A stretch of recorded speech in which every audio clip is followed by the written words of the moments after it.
말씀, 구약 성경 요나서 말씀 함께 보도록 하겠습니다. 요나서 1287페이지.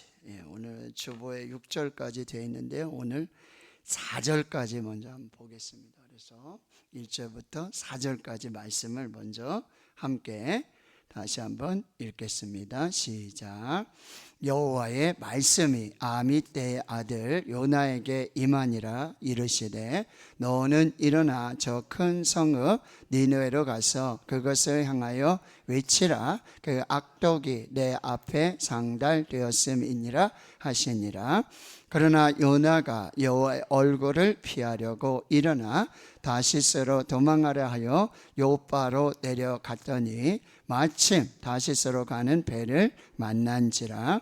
여호와의 얼굴을 피하여 그들과 함께 다시스로 가려고 배삭을 추고 배에 올랐더라. 여호와께서 큰 바람을 바다 위에 내리심에 바다 가운데에 큰 폭풍이 일어나 배가 거의 깨지게 된지라. 아멘. 지난 시간에 요나서 강의 첫 번째 시간으로 요나서의 개관을 조금 살펴봤고요. 오늘도 이어서 조금 더 살펴보면서 1절에서 4절까지의 말씀 함께 나누도록 하겠습니다. 요나서 우리가 너무나 잘 알고 있는 이야기예요. 큰 물고기, 이것만 기억하면 요나가 떠오르게 되죠. 그래서 종종 소설인가 우화인가 풍자인가 이런 오해를 가져오게 되어집니다. 그리고 요나의 어떤 국수주의죠. 자기 나라, 자기 민족밖에 모르는 아주 속 좁은 그런 선교사의 모습, 또 선교사로 부름받았을 때 우리가 어떻게 해야 될까, 혹은 우리는 믿음과 순종 가운데 어떤 신앙을 가지고 살아야 될까, 다양한 주제 속에서 다양한 관점에서 요나를 읽어갈 수 있고요. 제가 관심 있게 봤던 그런 설교집 중에 하나는 이 요나를 부흥의 관점에서 보더라고요. 그래서 회개하고 하나님께 돌아오는 그 역사를 이 부흥의 관점에서 보시면서 1장 1절에서부터 마지막까지 설교하시는 목사님의 설교도 나름 저에게는 또 도전이 되었던 것을 볼 수 있어요. 근데 여러분, 이 요나서는 분명한 사실이라는 거예요. 팩트.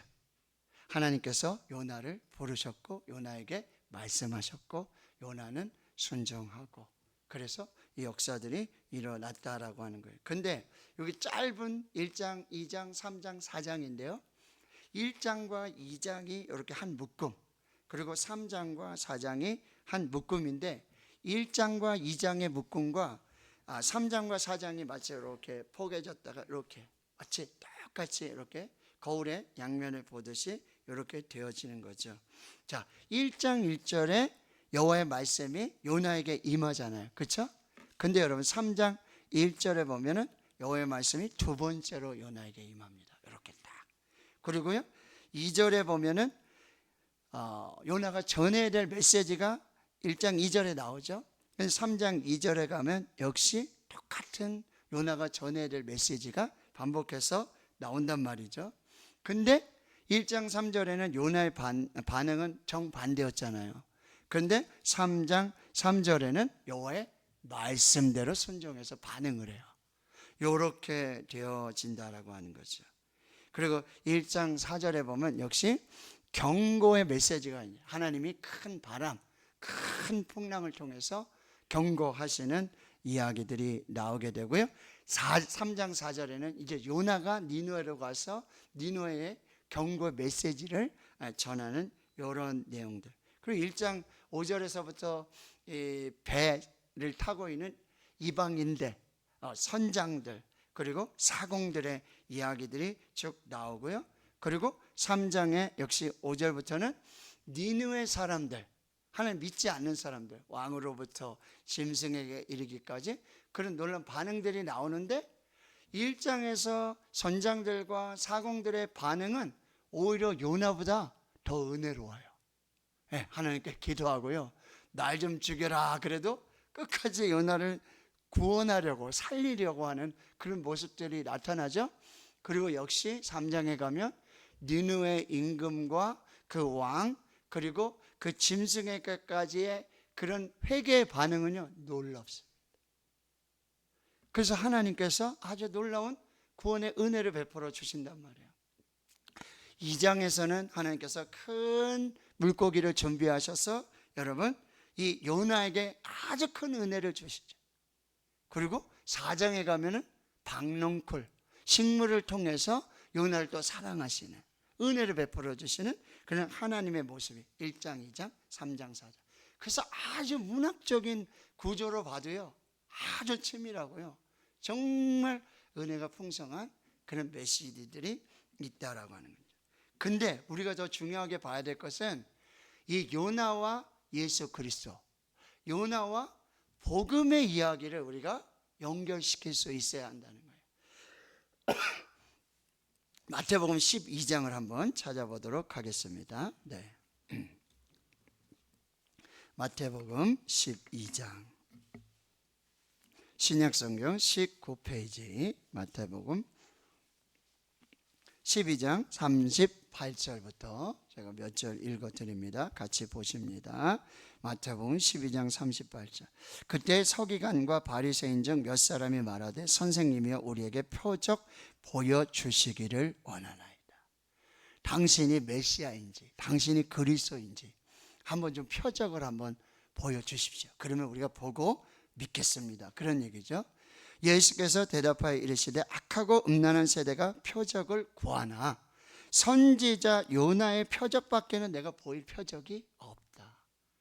그 선지자 요나의 구약 성경을 통틀어 가지고 예수님이 지금 내가 메시아가 되고 그리스도 됨의 표적을 구하는 이 악하고 음란한 세대의 표적을 딱 한 가지를 말씀하시는데 그게 선지자 요나의 표적이라는 거예요. 자, 40절에 요나가 밤낮 사흘 동안 큰 물고기 뱃속에서 있었던 것 같이 인자도 밤낮 사흘 동안 땅속에 있으리라. 이거는 예수 그리스도의 뭐를 지금 의미하는 거죠? 예, 죽어서 무덤에 장사돼서 3일 동안, 그렇죠? 그 죽음을 경험하고 다시 부활하시는 예수님의 그게 요나의 이야기, 완전히 그 이야기가 내 이야기다.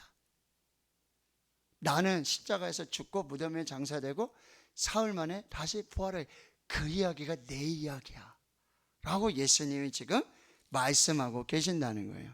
그런데 41절에 보면 심판 때에 니느웨 사람들이 일어나 이 세대 사람을 정죄할 것이다. 이제 마지막 심판이 오는데 그 심판은 뭐예요? 하나님을 믿는 사람에게, 회개하고 하는 사람에게는 구원이지만 회개하지 않는 사람에게는 심판이고 멸망이에요. 근데 그 심판 때에 니느웨 사람들은 어떻게 했냔 말이에요? 요나의 전도를 듣고 회개했다. 그래서 구원이 있었다. 그런데 여기 예수님 말씀, 요나보다 더 큰 이 누굽니까? 예수 그리스도.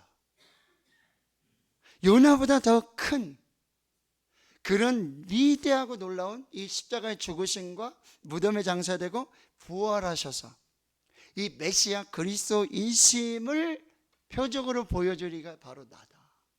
그러니까 여러분이 이 요나의 이야기를 읽을 때 항상 이 예수님께서 말씀하신 이 말씀을 염두에 두시고 그 말씀의 의미가 뭔지를 살펴보면서 요나를 읽을 때 훨씬 더 아주 좋은 그런 영적인 메시지를 얻을 수 있다는 거죠. 그리고 또 하나는 바로 누가복음 15장에 나오는 탕자의 비유 이야기예요. 그 아버지 집에는 두 아들이 있잖아요. 근데 우리가 워낙에 탕자의 비유 했기 때문에 이게 탕자의 비유인 줄 알죠? 예수님 뭐래요? 두 아들의 비유예요. 두 아들. 작은 아들, 큰 아들.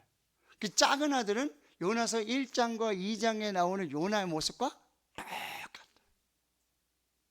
도망치는 거예요. 뺑소니 치는 거죠. 방탕하죠. 그런데 여러분 3장과 4장의 요나는 이 집에 있는 큰 형의 모습과 똑같은 거예요.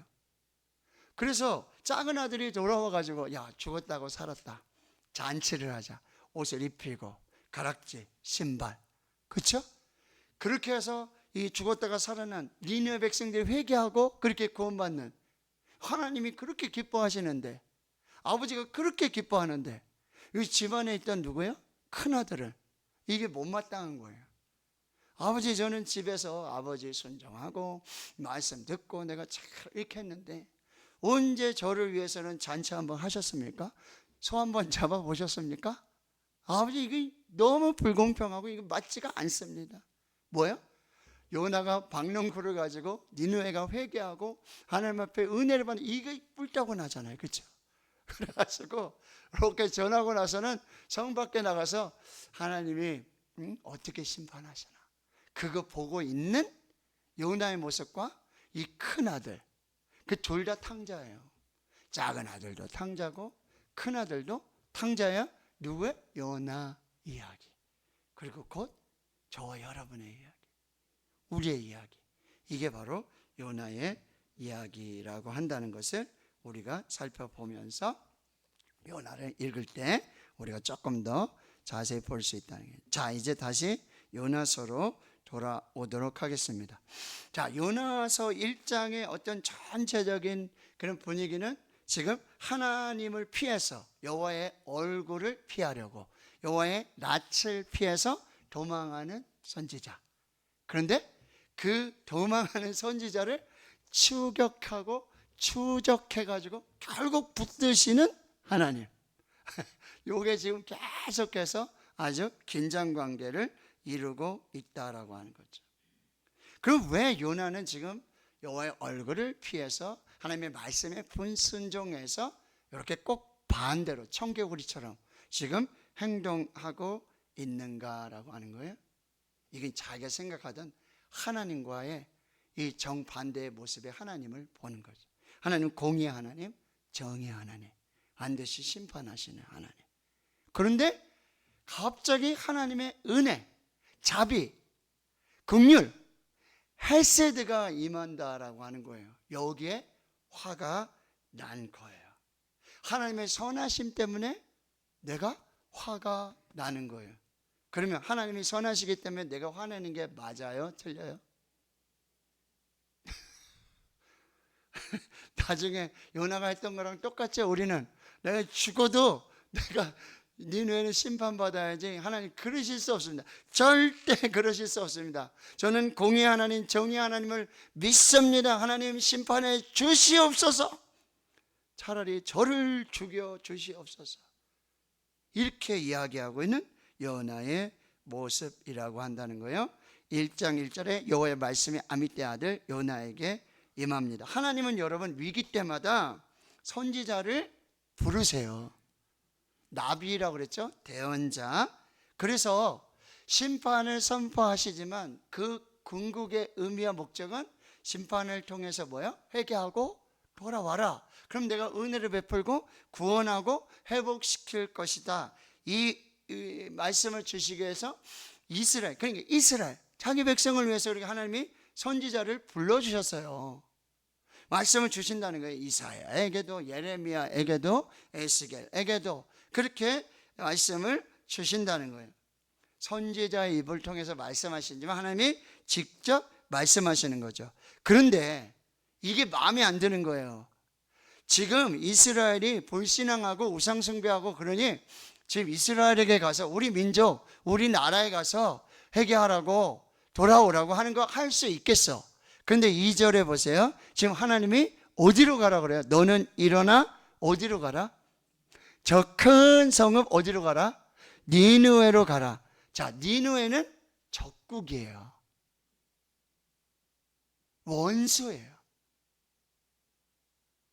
원수는 어떻게 해야 돼요? 원수를 죽여야 돼요. 교장 선생님 맞으셨어요? 요나 입장에서 이게 이해가 안 되는 거예요. 그 하나님의 선하심, 하나님의 인자하심은 뭐야? 우리나라, 우리 민족, 나, 우리 가정, 내 자녀, 이거는 돼. 그런데 저 원수 니느웨, 저 아수르 안 된다라고 하는 거예요. 역사학자들은 이 아수르 제국을 이렇게 표현하고 있어요. 우리가 아는 그 어떤 역사보다 유혈이 낭자하고 끔찍하다. 이게 아수르 제국이었어요. 아수르라는 나라가 그랬어요. 아주 폭력적이고, 사람 죽이면요 가죽을 벗기고 가로등으로 만들고 벽에다가, 그리고 꼭 한쪽 팔은 남겨둬요. 왜요? 가가지고 또 조롱하느냐고.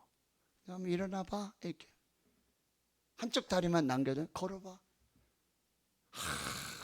극악무도한 이런. 그래서 당시에 아수르는 테러 국가, 누구도 막을 수 없고 누구도 말릴 수 없고 제어할 수 없는 그 나라가 바로 아수르. 근데 그 나라의 하나님이 지금 뭘 하시겠다는 거예요? 예, 자비를 베풀어 주실 것을 지금 알고 있단 말이에요, 요나는. 그런데 이게 도대체 이해가 되지 않는 거예요. 자기 나라, 자기 민족, 자기 백성은 돼요. 근데 원수의 나라, 원수의 백성들은 이게 안 된다라고 하는 거예요.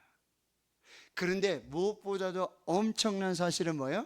이 일에 그 어떤 선지자도 외국으로 나가서, 물론 이사야 여러분 이제 읽어보시면 뭐 모압이니 암몬이니 아수르, 바벨론 막 이렇게 전 세계, 그죠?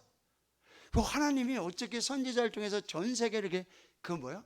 모든 민족과 모든 나라와 이 모든 역사를 경영하시고 다스리시고 통치하시는 하나님의 그 경영을 지금 이사야 선지자를 통해서 말해주는 거예요. 그런데 그렇게 다른 나라, 이방 나라, 뭐 애굽이든지 뭐 다 그렇게 하나님께서 다스리고 통치하심을 말씀해 주신다고 하지만 실제로 거기 가서 전한 사람은 없어요. 실제로 애굽에 가고 실제로 아수르에 가고 바벨론에 가서 이사야가 그렇게 선포하지 않았어요. 그런데 요나가 거기 뭐예요? 당첨이 된 거예요. 요나가 거기 픽업이 된 거예요. 하나님이 요나를 선택하신 거예요. 자, 여러분, 그러면 여러분은 어떠실까요? 여러분이 요나라면.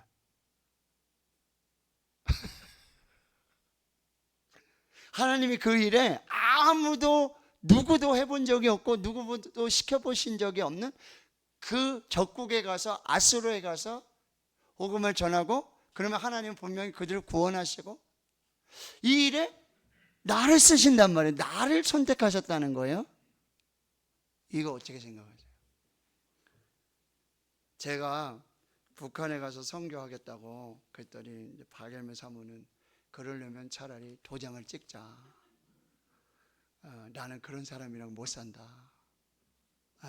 그래서 지금 이제 아무 소리 못 하고 있는데 기도하는 거예요. 북한의 3,000여 교회가 다시 재건되기를. 북한에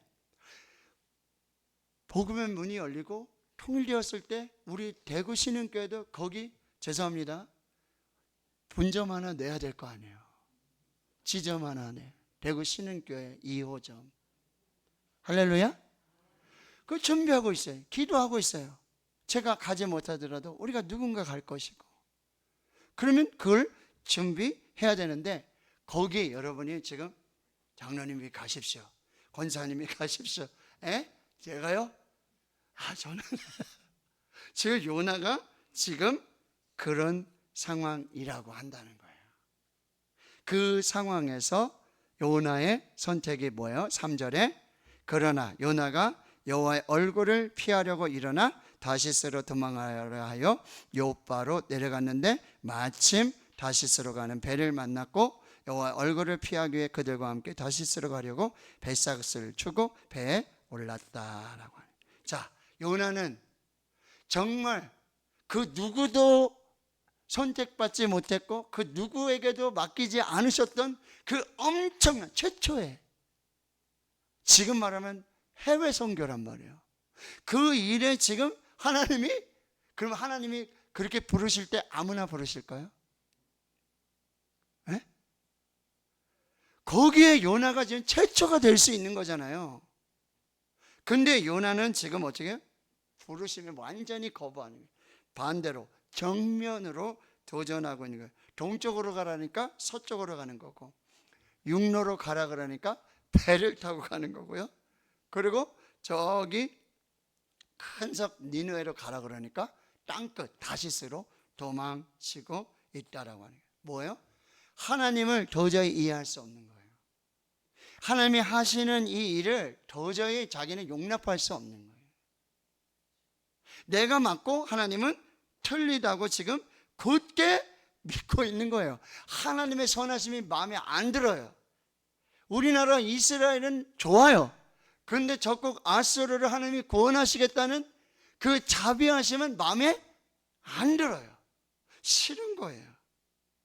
자, 그런데 있잖아요. 여기 보면 마침 다시스로 가는 배가 있어요. 말씀드렸죠? 이 배는 1년에 한 번 가는 배예요.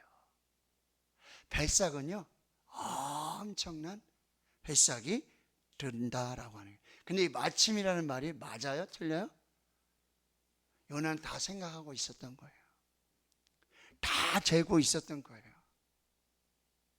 하나님의 그 부르심에 거부하고 정면으로 내가 도전할 방법이 뭐가 있을까? 그 육지로 가라 그러면 배로 가자. 그리고 니느웨로 가라 그랬는데 저 땅 끝으로 가자. 그러면 방법은 하나, 요바로 가자. 거기서 배를 타자. 뱃삭은 엄청나. 이렇게 하나님의 부르심에 거부하고 정반대로 행하고 있다라고 하는 거예요. 여러분, 하나님을 피해 도망하시는 아주 좋은 방법 뭔지 아세요? 무조건 싫다 그러세요. 네, 무조건 싫다 그러세요. 그리고 무조건 도망을 치세요. 무조건. 그리고 무조건 난 아니라고 거부하세요. 왜 하나님을 아주 피해 도망가는 좋은 방법이에요. 요나가 썼던 이 방법. 그러면요 마침의 역사들이 나타나요. 좋겠죠? 하나님 거부하고 불순종하고 모든 불의를 행하면서, 그런데 여러분 이 둘째 아들과 같이 그렇게 탕자도 있지만 첫째 아들과 같이 하나님을 거부하고 피하는 첫째 아들과 같은 사람도 있어요. 주일 잘 지켜요. 예? 말씀도 순종해요. 예배도 드려요. 그러면서도요 교묘하게 하나님의 선하심을 반대하고 하나님의 뜻을 반대하면서 그렇게 하나님을 피해서 도망치는 사람도 있다라고 하는 거예요. 저와 여러분은 어느 편에 속합니까? 하나님의 이 자비하심, 선하심 앞에 무조건 반대한다고 그러고 반대로 가고 불평하고 원망하면서 거부하면서 그렇게 하나님의 얼굴을 피하는 방법이 있고, 그건 조금 그러니까 예배도 드리고 기도도 하고 봉사도 하고 그러면서도 여호와의 얼굴을 피해서 교묘하게 숨는 방법도 있어요. 그게 첫째 아들의 방법이었어요. 자, 그런데요 이렇게 여호와의 얼굴을 피해서 도망치고 있는 이 요나보다도 더 한 걸음 더 빨리 움직이시는 분이 있어요. 그분이 하나님이세요. 4절에 보세요. 그러나 여호와께서 큰 바람을 바다 위에 내리시매 바다 가운데 큰 폭풍이 일어나 배가 거의 깨지기 시작한다. 하나님이 한 걸음 더 앞서가고 있어요. 지금요 요나는요 아주 다양한 전략을 쓰고 있어요. 다양한 전술을 쓰고 있어요. 여호와의 얼굴을 피해서 도망하려고 아주 치밀한 계획을 세우고 있다라고 하는 거예요. 그런데 그렇게 여호와의 얼굴을 피해서 도망하고 있는 요나보다 몇 수 앞에서, 몇 걸음 앞에서 요나를 막으시고 요나를 다시 되돌이키려고 하시는, 그래서 결국 하나님의 뜻을 이루기를 원하시는 하나님의 치밀한 전략과 전술이 이제 시작된다는 거예요. 이게 뭐예요? 도간에 든 지혜야. 도망쳐봤자 누구 손바닥? 여기서 부처님이라 그러면 안 돼요. 네. 하나님의 손바닥 안에. 이 부처님이라 그러면 여러분 사상 검증을 하셔야 돼요. 하나님은요, 더 치밀하게, 더 전략적으로 몇 수를 앞에 두시고 이 하나님의 뜻을 이루기 위해서, 하나님의 자비하심과 선하심을 이루기 위한 놀라운 계획을 준비하고 계신다라고 하는 거예요. 하나님의 사랑의 추격하심, 하나님의 사랑의 막으심.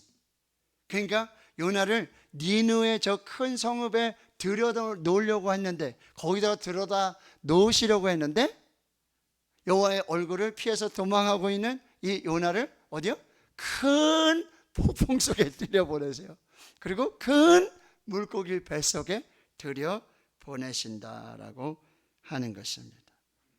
요나가 이렇게 불순종하고 거부했을 때 아주 치밀하고 계획적으로 마침 아니에요. 그런데 하나님은 더 큰 계획하심과 더 큰 치밀한 계획 속에서 지금 하나님의 역사를 이루어 가신다는 거예요. 그런데 분명한 것을 여러분이 꼭 기억하셔야 돼요. 하나님께 불순종하는 모든 죄에는 반드시 태풍이 있습니다. 물론 우리가 겪는 고난, 환난, 태풍이 모두 죄의 결과는 아니에요. 왜요? 욥의 고난, 까닭없는 하나님의 주권 아래서의 고난도 있어요. 그런데 하나님께 대한 불순종에 대한 태풍은 반드시 온다라고. 자, 그런데 제가 마지막에 드리고 싶은 말씀이 그거예요. 요나의 불순종의 결과로 여호와의 얼굴을 피해서 도망치는 의도적인 이 죄의 결과로 하나님은 큰 폭풍으로 추격을 하세요. 맞죠? 요나의 불순종의 죄의 결과의 큰 폭풍이에요. 그런데 이 큰 폭풍은 요나가 이전에 경험하지 못했던 새로운 방식과 방법으로의 하나님을 만나는 경험이 시작된다는 거죠. 이전에 요나는 경험하지 못했던, 이전에는 알지 못했던, 그런데 이 큰 풍랑 때문에 이전에는 알지 못했고 이전에는 경험하지 못했던 그 하나님에 대한 지식, 하나님을 경험하는 새로운 여행이 시작된다라고 하는 거예요. 이게 하나님의 사랑이고 하나님의 은혜라고 하는 거예요. 로마서 8장 28절에 하나님을 사랑하는 자, 곧 그의 뜻대로 부르심을 입은 자들에게는 모든 것이 합력하여 선을 이루느니라. 불순종의 결과로 큰 폭풍이 일어났어요. 그런데 그 폭풍 없이는 결코 볼 수 없고 결코 경험할 수 없고 결코 이해할 수 없는 그 하나님의 신비하신 자비로우심. 이제 하나님의 그 자비가 니느웨에게 임할 거 아니에요. 그 왕들에게 그렇게 임하잖아요. 그 짐승들에게까지 그렇게 임하잖아요.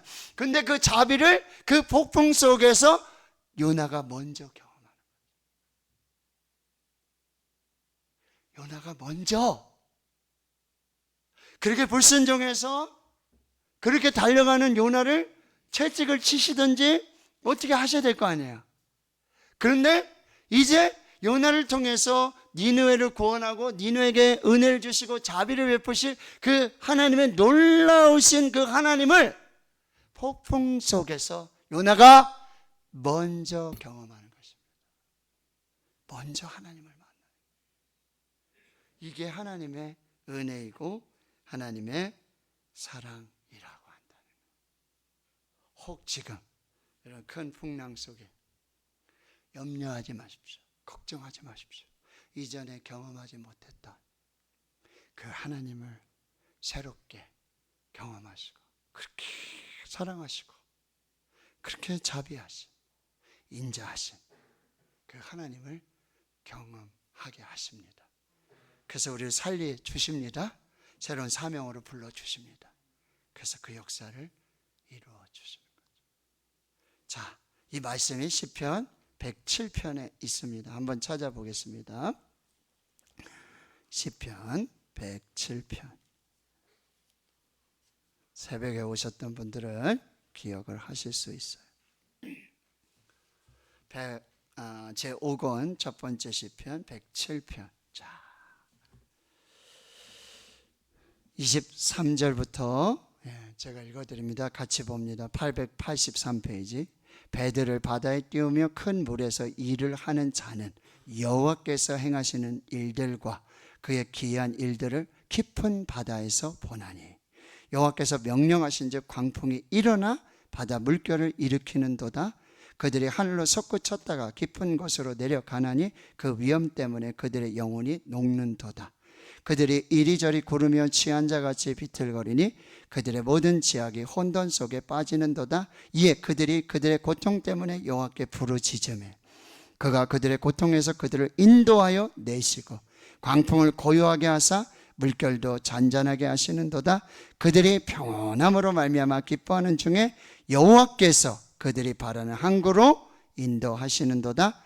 여호와의 인자하심과 인생에게 행하신 기적으로 말미암아 그를 찬송할지로다. 폭풍으로 여러분 바다에 던져져요. 큰 물고기 뱃속에 들어가요. 근데 그건 끝이에요. 낮아지는 끝이에요. 그 폭풍 속 가장 낮은 곳, 가장 깊은 곳에 하나님의 은혜가 있어요. 하나님의 자비가 있어요. 거기에서만 경험할 수 있는 폭풍을 주시는 하나님의 은혜, 하나님의 사랑을 우리 다시 한번 경험하고 하나님 앞에 굳게 설 수 있는 저와 여러분 될 수 있기를 주님의 이름으로 축원합니다. 아멘.